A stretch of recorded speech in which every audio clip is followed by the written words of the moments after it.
Hi everyone! So nabalik ko na dito yung ating mga nilabas na mga succulent sa ulanan. So pinaulanan ko sila. So ilang araw na rin nung naulanan sila and naibalik ko na sila ngayon. Tapos ito yung mga ini-air dry natin dito guys. Yan. Meron na silang lumalabas na roots. Yan. Kaso lang wala pa akong pot para sa kanila. Kaya naman steady muna sila dyan guys. Hayaan ko muna sila dyan. Yan. So ngayon, parang gusto kong kunin yung baby nito guys, oh. Yan, si Horizon. Kasi, lumaki na yung baby niya. Parang madideform yung mother niya kapag hinayaan ko siya dyan guys. So, parang gusto ko siyang kunin. Yan. Sa akin na yan guys, nag-baby si Horizon. Ganda ni Horizon kapag stress ah. Yan, ito naman, nagkakaroon ng mga flower stalk. Tingnan nyo guys. Ito din. Ito din oh. Nagkakaroon sila ng mga flower stalk. Yung isa neto, ito, meron na namang isa. Tatanggalin ko din yan guys kasi pangit yung may flower stalk.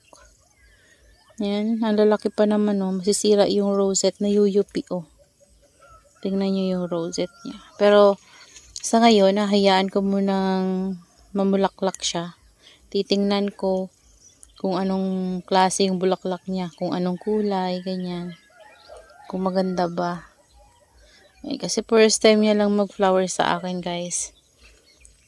Yan. Mainit ngayon dito, guys. At, ayan yung ating mga succulents. Nainitan sila. Siguro mga ano na tayo ngayon? 7 AM.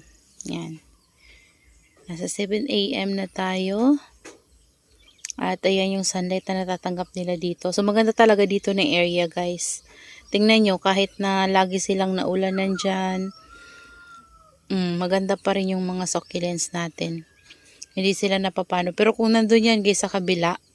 Doon mahina talaga yung sunlight. So mangyayari dyan guys ay marami na dyan nagmamashi kasi kulang yung sunlight doon. So, kung talagang naiinitan yung area nyo guys, kagaya nito, lagyan nyo lang ng net, tapos, nainitan sila ng sobra dyan, pwede sila sa rain or shine. Pero, syempre, handa nyo pa rin yung sarili nyo kapag mayroong nagkakaroon ng casualties kasi hindi talaga natin maiwasan yon kasi nasa rain or shine sila. Hindi kagaya nito guys, na nasa loob ng greenhouse. Makokontrol natin yung water na binibigay natin sa kanila. Kaya naman, alam natin na hindi sila ma-overwater. Diba?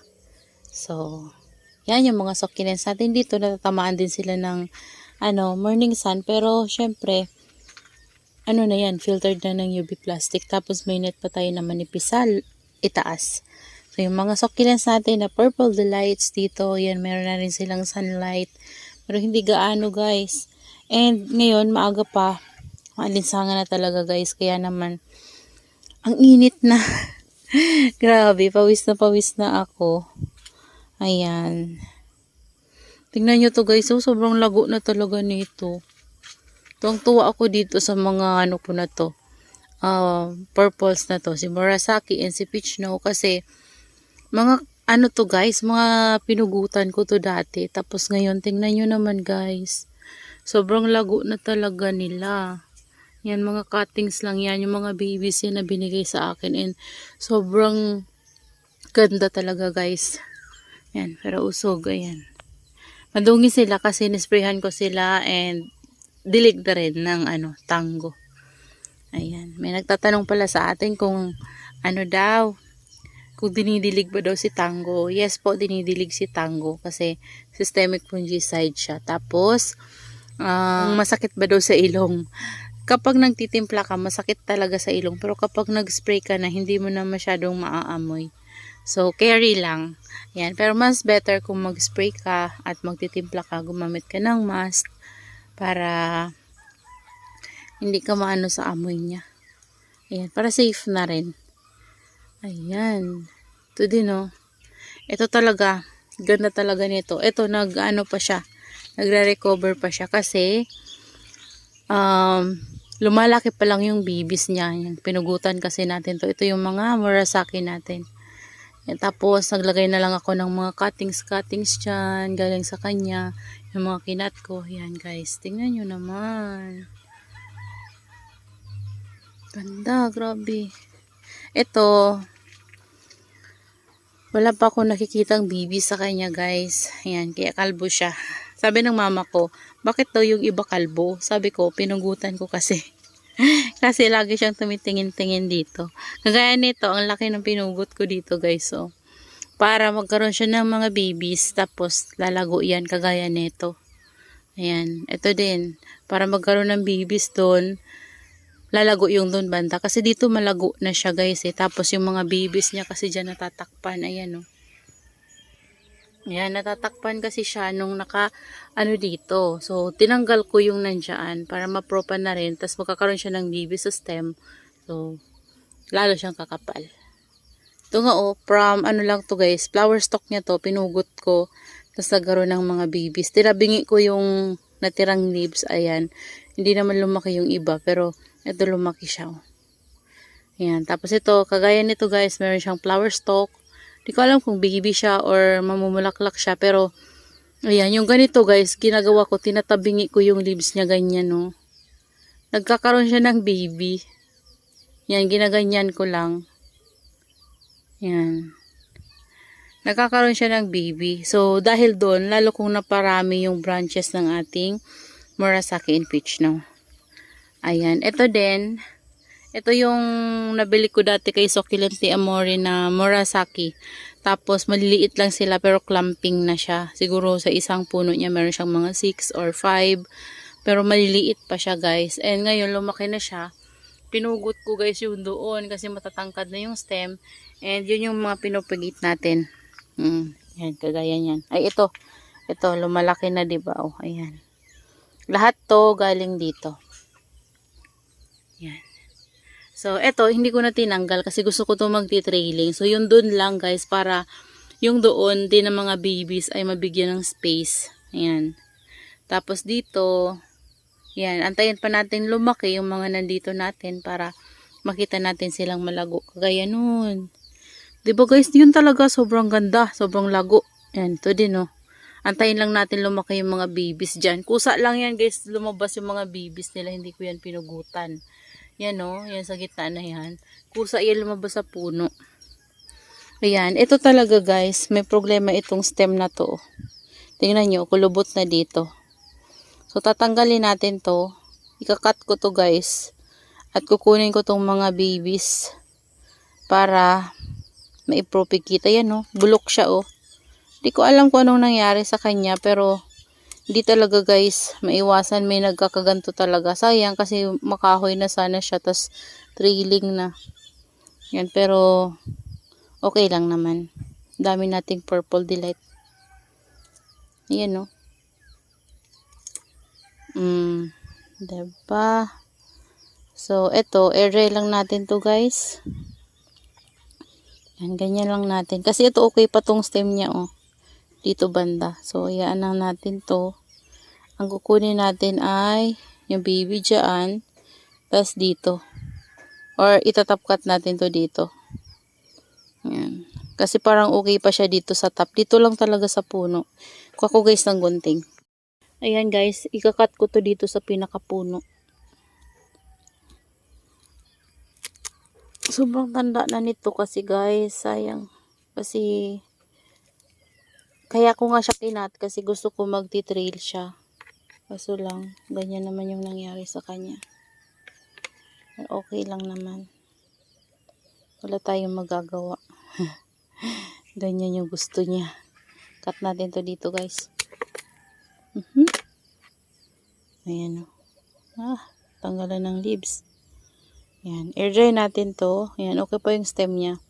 So, hindi ko natatanggalin dito para woody na yung stem niya guys. Ayan. Air dry lang natin yan. Tapos ito, itatapon na natin to. Ayan. Tapos, ibabalik ko rin sila guys dito. Sapat na to. Dito ko rin sila ulit itatanim. Pag na-air dry na natin. Ayan. Sabi ko na talaga guys, may problema siya. Kapag ganito, nag-cut kayo, tapos nagkaroon siya ng baby. Tapos, ang tagal niya lumaki, ang ibig sabihin nun may problema sa stem niya. Yan. Ito din. Yan, okay pa yung stem nito guys, oh. Oh. Kukunin ko na lang yung stem niya. Para, goodie pa rin. Ayan, okay pa siya dito. Dito talaga bulok na. So, ito, air dry natin to. Tapos, tatanim natin siya kapag tuyo na yung sugat niya, guys. So, dito ko lang, guys, oh. Wala tayong mapag-agyan. So, dyan ko muna. Tamaan, guys, yung ano niya, oh.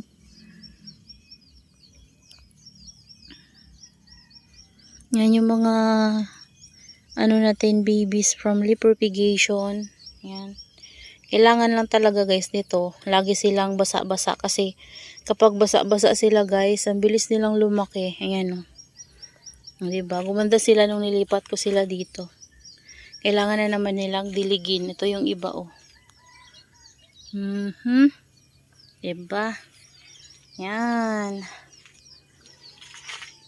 Yung ano natin dito guys, tingnan nyo. Ganda na ng var. Si variegated super bomb. Yan. Yung mga lipropa natin dito ng variegated ano. Parang okay naman sila. Yan, meron nang nag-dry. Yan, may mga var oh. Dami may mga var. Yan, may mga babies na guys oh. Yan. May mga babies na. Meron na mga maliliit pa. Yan yung ano natin, variegated Mendoza. Diyan ko nilagay guys. Oh. Ayan, nilipat ko kasi pinagsama-sama ko yung variegated Tinkerbell natin. Ayan. So yun yung may problema dito sa pot natin. And ayan lang natin to guys. Kapag nag-dry na yon, pwede ko na siyang itusok dito. Tapos, antayin lang natin lumaki yung mga babies na to guys. At, mapupuno tong pot na to. Ayan, tingnan nyo, purple na purple, oh. Oh, diba?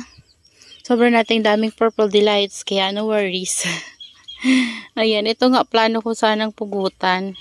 Galing to guys sa variegated natin na purple delight. Ayan, tingnan nyo, sobrang lalaki. Plano ko tong pugutan, kaso lang, sabi ko, wag na siguro kasi gusto kong mag-trail siya. Yan, ito, bumabalik na yung var niya. Yan guys, oh. Tapos dito, meron na din ulit. Ito, wala na talaga to.